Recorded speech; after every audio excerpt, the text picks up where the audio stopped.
As early voting begins, the language in this election is the like of which they've heard before. Like extreme, only more so. When I win on November 5th, the migrant invasion ends. It's the enemy from within, all the scum. The day I take office, he's finished. Down that hallway, look at your ballot.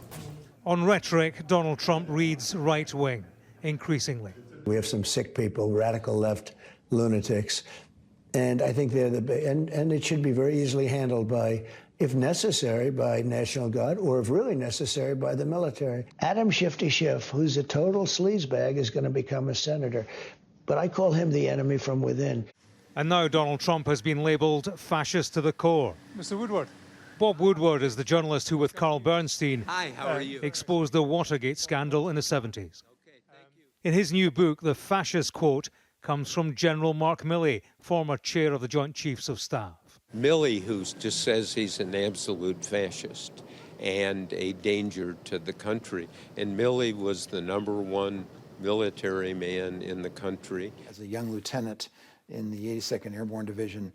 The sentiment is shared by this Major General retired. Many of the attributes of what Trump has been doing here in the United States emulate the actions taken by Adolf Hitler between 1922 and 1933. There are so many similarities of style, of technique. In Wilmington, North Carolina, we talked rhetoric at an event for Trump's running mate. Language? I mean, come on, he's not an angel. He's a man that is in business and he loves God. What's the problem? They don't understand fascism if they think he is a fascist. Donald Trump is going to save this country and keep us from going to fascism and socialism.